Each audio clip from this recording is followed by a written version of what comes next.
வாரம் நான் உங்களை இந்த நேரத்தில் சந்திக்கிறதுல பெரும் மகிழ்ச்சி. இது எல்லாமே நம்ம மனசில் இருக்கக்கூடிய சில விஷயங்களை நம்ம மேம்படுத்தணும் அப்படிங்கிறதுக்காக தான் இந்த நிலைகளை இதை பற்றி பேசுகிறோம். நம்ம வீட்டில் பெரும்பகுதி பிரச்சனை எதனால வருது அப்படின்னா, நம்ம பொறுமையை இழக்கிறதுனால தான். பொறுமை மிக அவசியம். பொறுமை பெருமை தரும். பொறுமை பெருமை தரும். நம்ம வாழ்க்கையில பெருமையா இருக்கணும்னா, நம்ம அவமானங்களை கடக்கணும்னா இதை செஞ்சா போதும். இதான் தம்ப்நெயிலே கொடுத்துருக்கிறோம். அவமானத்தை கடப்பதற்கு இதை செய்தால் போதும். இல்லையா? எல்லாருக்கும் அவமானம் வருது, தலை குனிஞ்சு நிக்கிறோம்.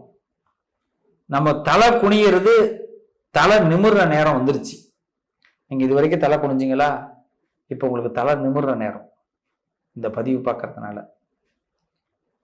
இனிமே தலை குனிய வேண்டிய அவசியம் இல்லை. காரணம் என்னன்னா, இது வரைக்கும் நம்ம சில இடங்கள்ல வார்த்தைகளை விட்டுருப்போம். இனிமே வார்த்தைகளை விடாம பிடிச்சுக்கணும். நம்ம வார்த்தை தாங்க நமக்கு தலை குனிவை ஏற்படுத்துது. அந்த இடத்துல என்னவோ நானாகவே இருக்க வருது இல்லை. அதான் சொல்லுவோம், என்ன நடந்ததுன்னே தெரியல சார், நான் அந்த இடத்துல நானாவே இல்லை சார், என்னமோ நடந்துருச்சு சார். என்ன தப்பு நடந்தாலும் பேக்ல போய் பாருங்க, உண்மையில நாமளா இருந்திருக்க மாட்டோம். ஒரு பெரிய நல்ல மனுஷனா இருப்பார், அவர் வாழ்க்கையில ஒரு சோகம் நடந்திருக்கும், அவர் வாழ்க்கையில ஒரு தப்பு நடந்திருக்கும். ஒரு நல்ல பெண்மணியா இருப்பாங்க, அவங்க வாழ்க்கையில ஒரு தப்பு நடந்திருக்கும், அவங்க வாழ்க்கையில ஒரு சோகம் நடந்திருக்கும். எப்படி சார் நடந்தது, எப்படி மேடம் நடந்தது அப்படின்னு கேட்டா, தெரியல சார், அந்த இடத்துல எனக்கு என்ன நடந்ததுன்னே தெரியல சார். இதுதான். அப்ப என்ன நடக்கும்? ஒரு ஜாதகத்துல செவ்வாய், கேது இந்த கிரகங்கள் என்ட்ரி ஆகும் போதும், நம்ம வாழ்க்கையில ராகு அப்படிங்கிற கிரகம் என்ட்ரி ஆகும் போதும், செவ்வாய் புத்தி, கேது புத்தி, ராகு புத்தி இதெல்லாம் என்ட்ரி ஆகும்போது நம்ம எப்படியாவது ஒரு விஷயத்தை தடுத்தெறிந்து வெளியில வந்துடணும் என்ன வரும். ஆனா இந்த கிரகத்துக்கெல்லாம் நம்ம என்ன பண்ணுவோம், நெகட்டிவ் பிளானட்னு சொல்லுவாங்க. அது கிடையவே கிடையாது. இந்த பிளானட்லாம் புத்தி நடக்கும்போது நான் யாருன்னு என்னை உணர வைக்கும். ஆனா நான் யாருன்னு எனக்கு தெரியாம போகுதுன்னா நமக்கு சுக்கிர புத்தி நடக்கும், புதன் புத்தி நடக்கும். இந்த இடத்துல நான் யாருன்னே எனக்கு தெரியாம போயிடுவேன்.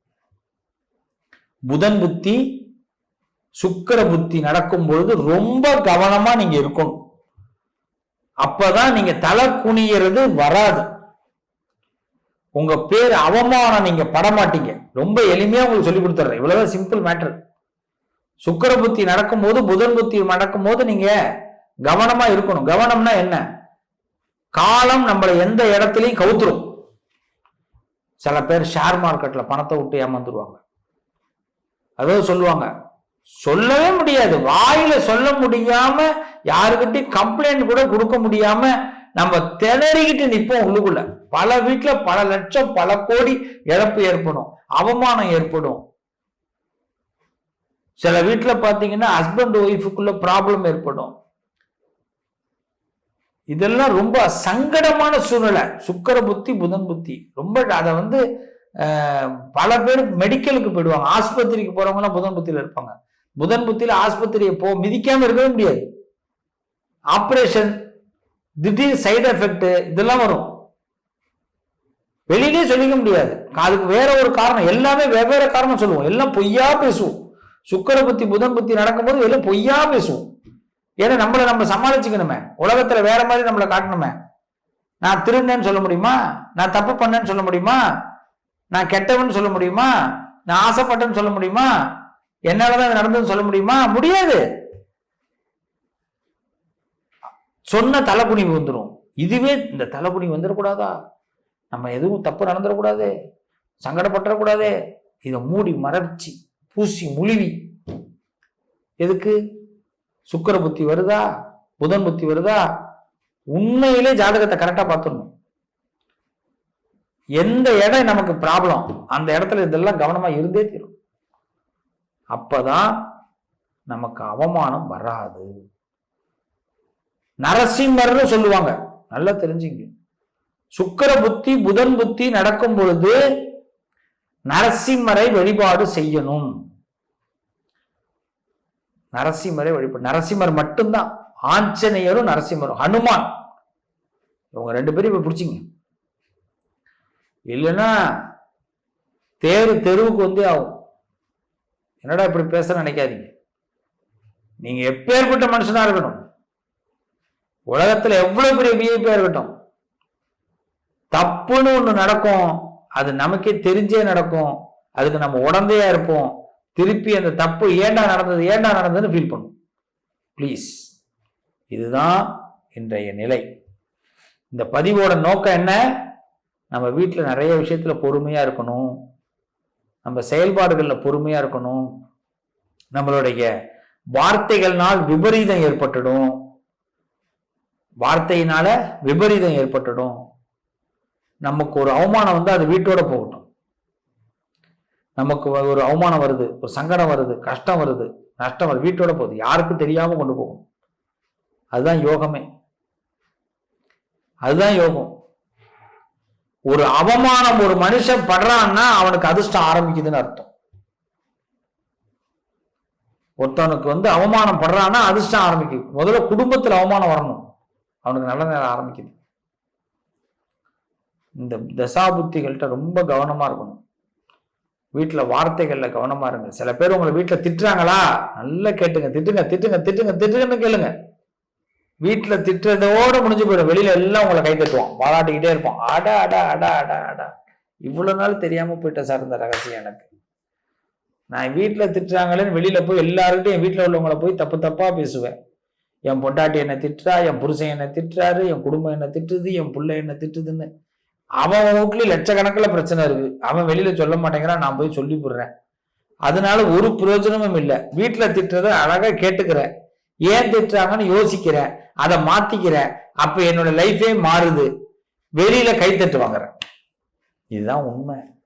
ரொம்ப சிம்பிள் லைஃப். சிம்பிள் லைஃப்ல போய் ஏன் நமக்கு பெரிய பிரச்சனை? இப்ப நல்லா கவனிக்கணும். நான் 3 விஷயம் சொல்லியிருக்கிறேன். அவமானம் வந்தாதான் அதிர்ஷ்டம் வருதுன்னு அர்த்தம். இது முதல் விஷயம். அவமானம் எங்கேருந்து ஆரம்பிக்குது? நாம பண்ற தப்புல. தப்பு எங்க ஆரம்பிக்குது? ஒரு மனுஷனுக்கு செவ்வாய் புத்தி, கேது புத்தி, சனி புத்தி, ராகு புத்தி வரும்போதெல்லாம் தப்பு நடக்காது. சுக்கிர புத்தி, புதன் புத்தி, மேன்மையான புத்தி வரும்போதுதான் தப்பு நடக்கும். நல்லா புரிஞ்சுக்கணும். புரியுதா? அந்த இடத்துல தப்பு பண்ணக்கூடாது. தப்புனா என்ன? ஒரு விஷயத்தை மறைக்கலாங்கிற எண்ணமே தப்பு. இதை நான் மறைச்சு போடுறேன், ரகசியமா வச்சுக்கிறேன். அதெல்லாம் வாய்ப்பு இல்லை ராஜா. எல்லாத்தையும் போட்டு கொடுத்துட்டு போடும். கடவுள் சிசிடிவி கேமரா வாய்ப்புல உட்காந்துருக்காரு, எல்லாம் காலி, ஆட்டம் காலி ஆயிடும். அதனால பண விஷயமா, ஷேர் மார்க்கெட்டு, பணம், எதுவா இருக்கட்டும், இந்த காலகட்டம் இந்த புத்தி வரும்போது ரொம்ப கவனமா இருக்கும். வீட்டுல வந்து நீங்க ஒரு பணத்தை ஒரு ஷேர் மார்க்கெட்ல போறீங்க, இல்லை ஏதோ ஒரு பொருள் வாங்குறீங்கன்னா வீட்டுல சொல்றாங்க வாங்காதன்னு, அவங்கள திட்டி அடிச்சு சித்திரவதை பண்ணி நீங்க போய் வாங்காதீங்க, வீணா போடுவீங்க. அவங்க சொல்றாங்களா, ரைட், அந்த விஷயத்த கேப்ல போட்டுங்க. எவனோ ஒருத்தன் ஆடி தள்ளுபடியா கொடுக்கட்டுவேன், நம்ம கடனை வாங்கி தானே ஆடி தள்ளுபடி வாங்க போறோம், அந்த எண்ணம் நமக்கு வராது. ஆடி தள்ளுபடியில் 10 ரூபா குறையும் தான் எண்ணம் வரும். நிறைய பேர் வீடு கட்டுவாங்க, அது பெரிய, அதை பத்தி நான் நிறைய அடுத்த வாட்டி பேசுறேன். அதனால நாமளே தான் நமக்கு நிறைய கஷ்டங்களை கொண்டு வந்துக்கிறோம். அவமானம் வருதுன்னா கவலைப்படாதீங்க, அதிர்ஷ்டம் ஆரம்பிக்குதுன்னு அர்த்தம்.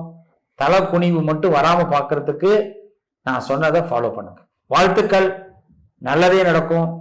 எல்லா சிந்தனையும் நமக்கு சாதகமா இருக்க நரசிம்மரையும் ஹனுமானையும் இது மாதிரி நேரத்துல உங்களுக்கு ஒரு தலை குனிவு வந்துட்டா கவலைப்படாதீங்க, நரசிம்மரை கும்பிடுங்க, ஹனுமானை கும்பிடுங்க, நல்லா இருப்பீங்க. வாழ்த்துக்கள்.